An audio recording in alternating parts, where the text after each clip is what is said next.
그렇다면 이제 교회 안에서 내가 가져야 하는 마음은 무엇이고 내가 해야 할 일은 무엇입니까? 먼저 교회 안에서 내가 가져야 하는 마음은 본문의 사도 바울의 마음입니다. 그 마음을 가져야 합니다. 29절에 누가 약하면 내가 약하지 아니하며 누가 실족하게 되면 내가 애타하지 않더냐. 바로 이 마음입니다. 누가 약해지면 나도 약해지지 않겠습니까? 누가 넘어지면 나도 애타하지 않겠습니까? 그렇게 고백하는 마음입니다. 우리의 마음이 거기까지 가야 합니다. 나하고 다르다고, 내 생각과 다르다고 비난하는 마음이 아니라 이해하고 용서하고 위로하고 사랑하는 마음입니다. 저 사람이 약한 모습을 보이면 나도 약한 자리에 내려가는 것이고, 저 사람이 잘해보려고 노력했는데 잘 안 돼서 넘어지면 나도 정말 애타하는, 애간장이 끊어지는 그런 마음을 갖는 것입니다. 다르게 말하면 마음을 같이 하는 겁니다. 동정하는 것입니다. 측은한 마음을 갖는 겁니다. 서로가 서로의 형편을 동정하고 서로가 서로를 측은히 여기는 겁니다. 그래서 즐거워하는 사람이 있으면 시기하지 말고 즐거워하고, 우는 자들이 있으면 못났다고 뭐라고 말하지 말고 함께 울어주는 것입니다. 그것이 오늘 우리 각자에게 꼭 필요한 마음임을, 하나님의 말씀인 성경이 우리에게 요청하는 마음임을 꼭 기억하시기 바랍니다. 그래서 우리가 가져야 할 마음입니다. 마지막으로 교회 안에서 내가 할 일입니다. 그럼 어떤 일을 하고 살아야 될까요? 우리는요, 교회가 흠이 없는 공동체이기를 원합니다. 아니면 교회가 흠이 없는 공동체라고 착각하는 것 같습니다. 그러나 이미 말씀드린 대로 교회는 결코 흠이 없는 공동체가 아닙니다. 교회는 어쩔 수 없이 흠이 있는 공동체입니다. 아니, 흠이 많은 공동체입니다. 교회는 흠이 많은 공동체입니다. 그런 까닭에 우리가 처한 현실을 인정하고 그 속에서 적극적으로, 그럼에도 불구하고 하나님의 말씀을 적용하고 실천할 수 있는 방법을 찾아야 하는 것이지요. 마땅히 그렇습니다. 예를 들어 보겠습니다. 우리를 향한 하나님의 변치 않는 명령들이 많이 있습니다. 그 중에 하나가 무엇이겠습니까? 서로 용서하고 화해해라. 그리고 서로 사랑해라입니다. 그렇죠? 용서해라, 화해해라, 사랑해라. 생각해 봅니다. 그런데 우리가요, 만일 흠없는 사람들이라면 이런 주님의 명령을 교회 안에서 또는 바깥에서 실천할 기회가 있겠습니까? 우리가 완벽해서 실수조차 하지 않는 사람들이라면 삶 속에서 용서를 실천할 기회는 없을 것입니다. 실수가 없는 사람들인데, 완벽한 사람들인데, 예수님 같은 사람들인데 누가 누구를 용서합니까? 누가 나에게 뭘 잘못했어야 내가 용서하는 거 아닙니까? 또 나도 누구에게 잘못했을 때 남이 나를 용서해 주는 거 아닙니까? 근데 다 완벽한 사람들만 있습니다. 예수님 같은 사람들만 다 모여 있습니다. 그러면 주님의 말씀을 실천할 기회조차 없습니다. 용서할 기회도 없고 용서받을 기회조차 없고 화해의 악수를 청할 일도 없습니다. 완벽한 사람들인데. 그런데 감사하게도 우리는 흠이 많습니다. 저는 흠이 너무너무 많습니다. 연약한지라 실수도 많이 하고 죄도 많이 짓습니다. 무슨 얘기입니까?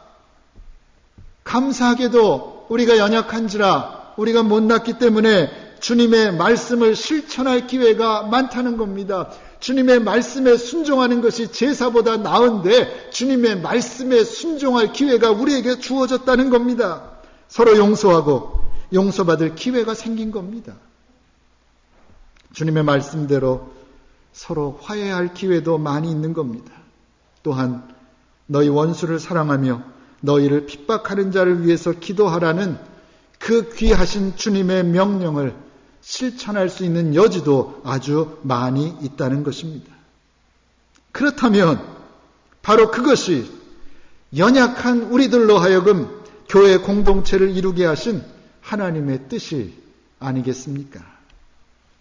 구체적으로 현실 속에서 용서하고 용서받고 화해하고 사랑하며 살라는 것입니다. 교회는 흠이 많은 사람들이 모인 것입니다.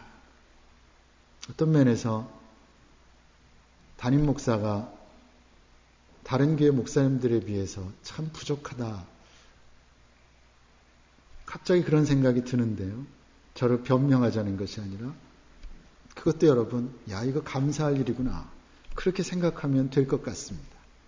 하나님의 말씀대로 이해하고 용서하고 덮어주고 사랑할 기회가 여러분은 완벽한 목사님과 교회 생활하는 것보다는 훨씬 더 좋은 기회를 가지는 겁니다.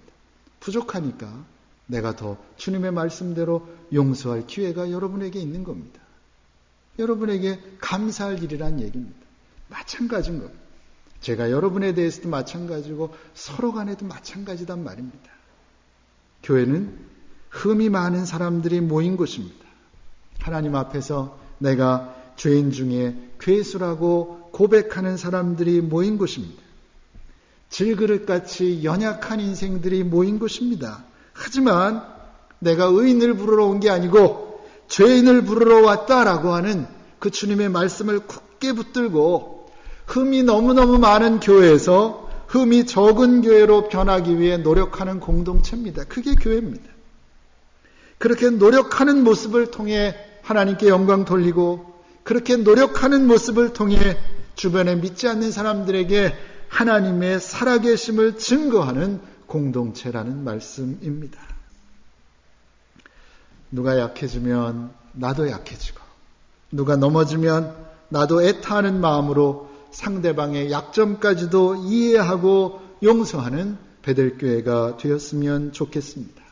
우리 모두가 많이 부족하지만 그 부족한 모습까지도 사랑함으로 흠이 많은 가운데서도 하나님께 기쁨이 되는 교회, 흠이 많은 가운데서도 하나님 보시기에 아름다운 교회를 이루어 나가는 저와 여러분들 되시기를 바랍니다. 기도하겠습니다. 하나님, 연약하지만 부족하지만 못났지만 우리를 하나로 모아주시고 못났다고 탓하지 않고 이해하고 용서하고 사랑하며 한길 가게 하심을 하나님 감사합니다. 우리를 만나게 하시고 함께 신앙생활하게 하신 하나님의 그 깊은 뜻을 깨달아 불평하고 시기하고 미워하고 비난하는 어리석은 마음들 다 없애주시고 이해하고 용서하고 화해하고 사랑하며 하나님이 기뻐하시는 아름다운 공동체 이루어갈 수 있도록 하나님 우리들을 붙들어 주시옵소서. 우리를 긍휼히 여기시고 우리 안에 주님의 마음을 주님의 사랑을 허락하여 주시옵소서. 예수님의 이름으로 기도하옵나이다. 아멘.